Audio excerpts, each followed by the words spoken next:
பாரம்பரியம்னா என்ன? வழி வழியா நம்ம முன்னோர்கள் செஞ்சுட்டு வந்தத நாமும் செய்றோம். அத பாரம்பரியம்னு சொல்றோம். அவங்க அத ஏன் செஞ்சாங்க அப்படிங்கிற காரணத்த தெரியாமலே நாம பல விஷயங்கள கடைபிடிக்கிறோம். ஏன் இத பண்றீங்கன்னு யாரும் கேட்டா, எனக்கு இது தெரியாது, ஆனா இது பாரம்பரியம்னு சொல்றோம். இந்த பதில் விவேகமா இருக்குதா? ஒரு சம்பவத்த சொல்லி இத புரிய வைக்கலாம்னு நெனைக்கிறேன்.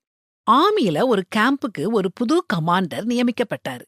அவர் தனக்கு கொடுக்கப்பட்ட இடத்த சுற்றி இன்ஸ்பெக்ட் பண்ணாரு.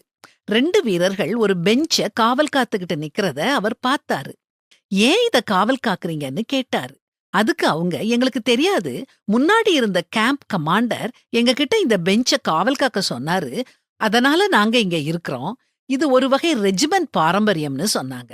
உடனே அவர் முந்தைய கேம்ப் கமாண்டரோட போன் நம்பரை தேடி கண்டுபிடிச்சு அவர்கிட்ட இத பற்றி கேட்டாரு. அதுக்கு அவரு, எனக்கு தெரியாது, எனக்கு முந்தைய கேம்ப் கமாண்டர் அந்த பெஞ்ச காவல் காக்க 2 காவலர்களை வச்சிருந்தாரு, நான் அந்த பாரம்பரியத்தை தொடர்ந்து செஞ்சேன்னு சொன்னாரு.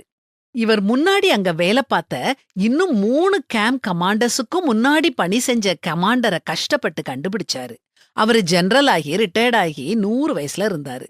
அவர்கிட்ட, சார், நீங்க 60 வருஷத்துக்கு முன்னால கமாண்டரா இருந்த கேம்புக்கு இப்போ நான் கமாண்டிங் ஆபீசர். ஒரு பெஞ்ச காவல் காக்க 2 வீரர்கள் நியமிக்கப்பட்டிருக்காங்க. அந்த பெஞ்ச பற்றிய விவரங்கள் சொல்ல முடியுமான்னு கேட்டாரு. அதுக்கு அந்த வயது முதிர்ந்த ரிட்டையர்டு ஜெனரல், என்ன, அந்த பெஞ்சில அடிச்ச பெயிண்ட் இன்னும் ஈரமா இருக்குதான்னு கேட்டாரு. இது எப்படிங்க இருக்குது? இப்படித்தான் பாரம்பரியங்கள் பிறக்கின்றன.